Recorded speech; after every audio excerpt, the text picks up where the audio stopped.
Hello, everybody. This is Nick Tiro, Professor of Information Technology and Computer Science, Lakeland Community College. Let's talk basic Wi-Fi security, basic access point configuration.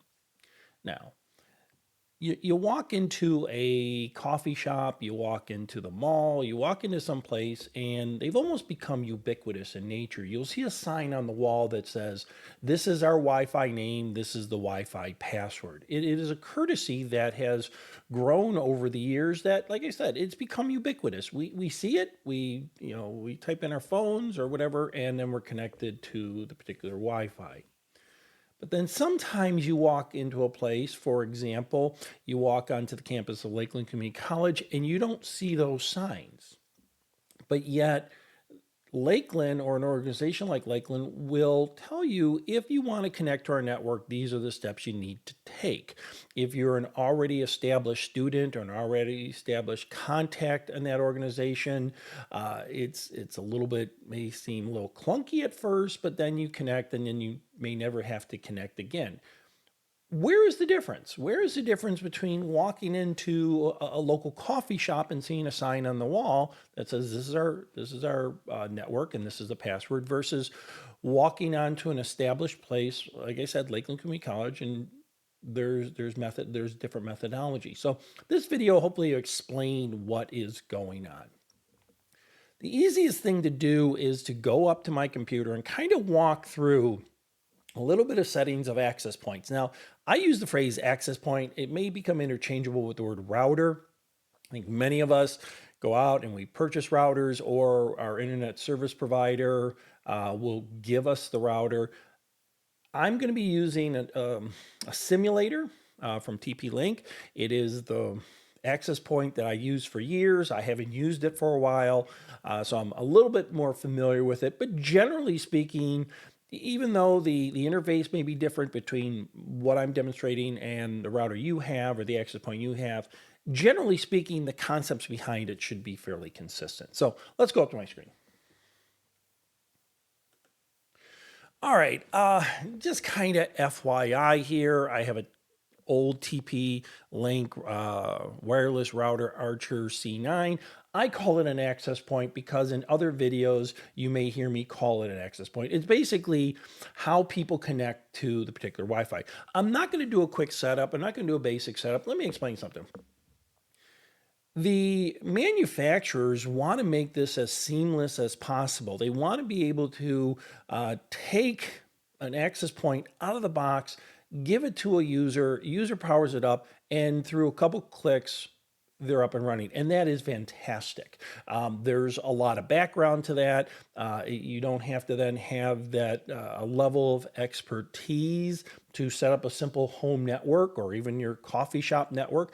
But then sometimes you have to understand the security that's going on there and not just kind of skip by. So in this video, I'm not going to do a quick setup. I'm not going to cover every single concept or configuration here. I just want to look at the security. So I'm going to go to basic. And the first thing, I'm at the status page, and it shows me some information. It shows me firmware. It shows me hardware. Again, this is the router. Firmware is important that you maintain that and you keep that updated because there might be some security breaches in there or some improvement. Again, not particularly for this course. Some things that are necessary in a secure environment. You need to know like IP addresses, you need to know the name, and we'll touch base in a little bit detail in a bit. But one of the areas immediately that I recommend is to pay attention to the router's MAC address. What is the machine access code address for that particular access point's connection? You will notice that we have we have a LAN connection, we have a WAN connection, and then we have the wireless. Most home routers, most home access points would allow you to physically plug in multiple computers using wires and using cables. That would be the LAN address. The WAN address down here, the wide area network, that would be, if you look on the back of a router, oftentimes there's a port that says internet, and that's the connection point that you would connect to your internet provider. I'm more concerned right now with the wireless 2.4G and 5G. On this, I'm more concerned with the MAC the machine access address for them. You'll notice that they're different, even though they're the same router.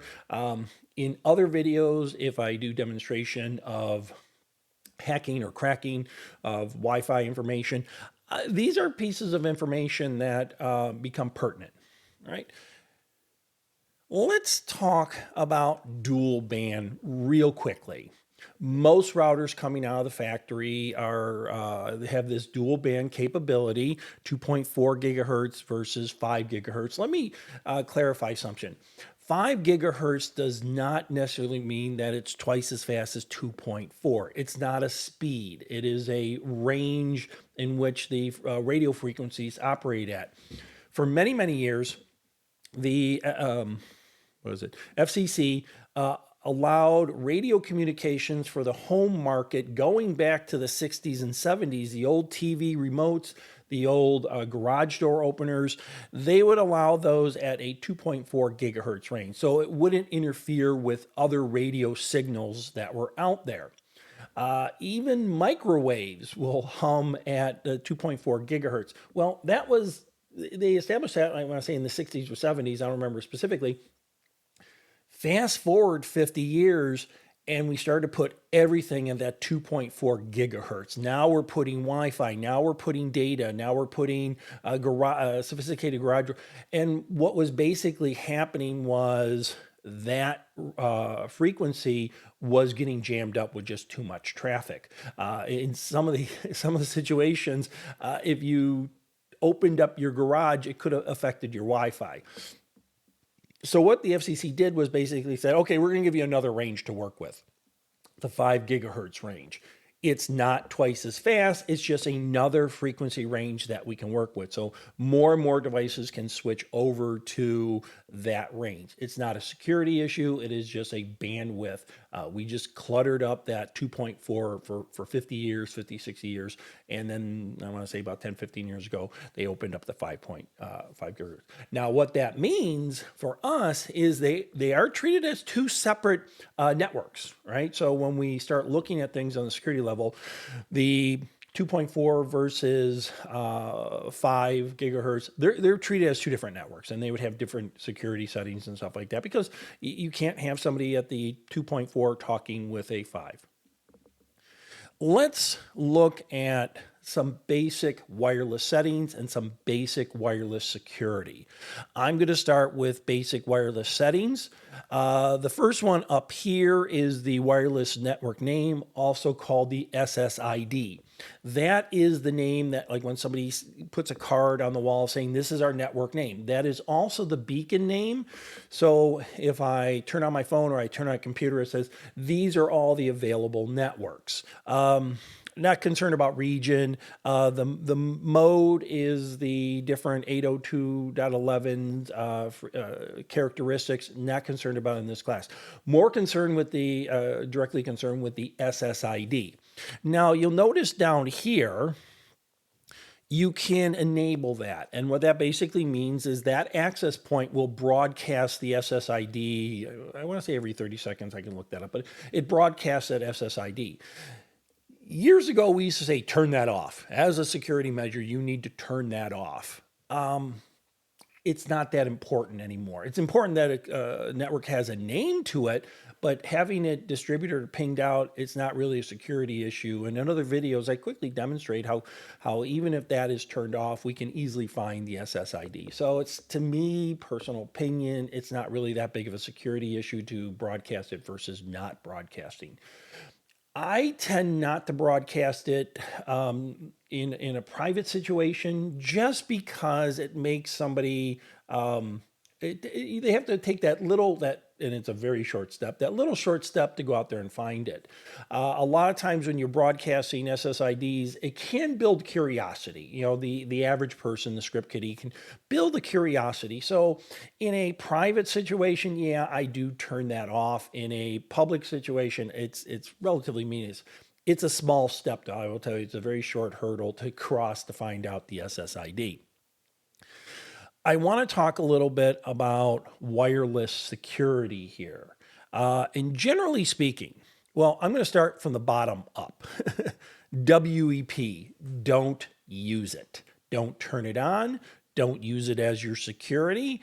And then you might be asking, why do routers still or access points still accept it? Because there may be some legacy implementations out there, but I will tell you, do not use it. In other videos, I will show you how easy it is to crack a WEP. It takes maybe 5-10 minutes of just constantly looking at the traffic. WEP came out in the late 90s. This is pretty much maybe in the early 2000s. I don't remember specific dates. However, it was cracked in 2001, right? It was relatively cracked and established in 2001. Then what happened was one of the biggest information breaches to date in between 2005 and 2007. The parent company of TJ Maxx was significantly hacked. A couple million, 50 different numbers, but 50 to 75 million, I believe. 50 to 75 million pieces of data were stolen. What happened was, one of the stores were using WEP as their authentication protocol, as their encryption protocol, their security protocol on the network. Somebody was war driving, basically driving around in their car and discovered that particular network. And they discovered that it was WEP. It was an easy crack. And it took, I think, the security professionals 2 years to even discover it. So it's significantly fallen to the wayside. Do not use it. Do not implement it. Why it is brought up and why people still demonstrate it, I have two theories. Why people still demonstrate it is because it's easy to demonstrate. It's kind of like, don't do this, and this is the reason why. But it also has to be demonstrated because there may be some old legacy systems out there that somebody turned on. I'll use the phrase, and somebody's brother-in-law, Kenny, has decided to implement a network, and Kenny doesn't know what he's doing. He thinks he does, and he implemented WEP. So hackers, crackers still go looking for these very insecure WEP networks. Don't use them. The first one is, and here's the answer. Here I begin to answer that question I posed. Why is it that you walk into a coffee shop and you see that ubiquitous sign of this is our network and this is our password, but you walk onto our campus and you don't see that, but you can still log into a Wi-Fi network? We'll start with WPA, WPA2. Personal opinion, observations. Currently, people are migrating now to WPA3. It is a war of escalation out there when it comes to hacking and cracking. As things are developed, there's people out there trying to thwart them, trying to break into systems. WPA was replaced with WPA2. Now WPA2 is fairly susceptible to cracking. Not as easy as WEP. Other videos, I can do some demonstrations on that. Now we're at WPA3. But yet the hackers and the crackers are constantly finding ways to break into things. So that's what we have. PSK stands for public or private share encryption, or PSK. I have to remember that. What's more important, right? Yes, all that stuff is fairly important. But what's really more important is it is a shared password. What they refer to as a private key encryption. Private key encryption means that they share the password, but you have to keep the password private. So you write out a piece of note and you keep it private. And there's that password that you see on the wall. We saw the network name, and this is the password. In the access point, at the coffee place, and I love coffee shops, I'm not picking on them, at the access point, in those coffee shops, you look on the wall, and sure enough, there is an access point with antennas and stuff like that, and it could have been set up by a professional. We'll assume that it is, but they know that most of the population is transient. They're coming in there, having a coffee going, and they have a lot of customers, and they're providing a courtesy, and that's wonderful. So all the security is in that access point. It's everything that I'm showing you here in this video is in the access point, and that's key here. The security is in the access point versus WPA, WPA2 Enterprise. Now, a lot of people, when they set up their routers, they go, oh, Enterprise, that must be much stronger. I'm just going to turn that on, and then their access points or wireless routers don't work. Why not? Because fundamentally, in a WPA Enterprise, the access point is kind of dumb. The security is no longer at the access point. The security is in the back in the server room in what they will call a radius server. And a radius server is connected to a directory service server. So all the security is in the server room when we're dealing with enterprise. Now, what will typically happen when I go to Lakeland, when I physically go to campus, I've been there for many years.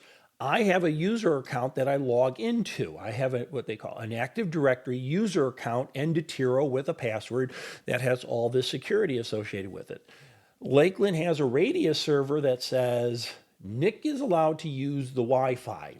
So when I'm on that campus and I connect to a wireless access point, yeah, there is some security between me and the access point, but the confirmation, the authentication of who I am, that is done back at the radius server, and the radius server is talking to the Active Directory server saying, hey, where is Nick allowed to be? Can he use the employee network? Can he use the student network? So far more security is associated that, far more control is associated that, because at Lakeland, I don't give it a Wi-Fi password. I authenticate with my credentials, my unique credentials. Now that's important in the Wi-Fi world because in a personal environment, everybody knows the password, or the password's easier to crack or easier to find. In a enterprise, each individual has their own unique credentials. So you can see the fairly big difference there. So going back on the security is basically you have WEP, don't use it. Do not use WEP. Most home networks, most networks that do not have some kind of directory service, some kind of radius service are using personal. And this is one that most of us are familiar with, where we see a network name and we see a network password, but somebody has to give us that network password. That's what's called private key encryption. WPA Enterprise, WPA2 Enterprise, all the security is in the server room. The access points are fairly dumb. They are truly just access points. So kind of hammer those things out there. Some other things that you may come across in a security situation is this thing called MAC filtering. This is one of the earlier stages of secure implementation a few years back. And what it was, if you wanted to use a wireless network, you would have to give the administrators your MAC address, the client's MAC address, and say, okay, here is my MAC address, let me use the network. And you would still have all the security and the login and stuff like that, but it would be restricted. They would restrict the network to be just people whose IP MAC address they have, right? The other thing they would do is they would filter it the other way, saying, you know what, this computer with this MAC address has been causing mischief. I'm going to block that MAC address. It's still practical for the average situation. It's still practical, but you don't see it too implemented much anymore because MAC address can be spoofed. There are some techniques that we can use to spoof that MAC address. So it's used not too often. Most of the time it's used for, again, kind of building a hurdle where this person is causing mischief, or I'm not this person, but this computer may be causing mischief. So we're going to filter out that MAC address so that computer is going to go on. Again, the hurdle is I would just take that computer and change its MAC address. There's ways to change the MAC address and it would let me back in. So let me recap.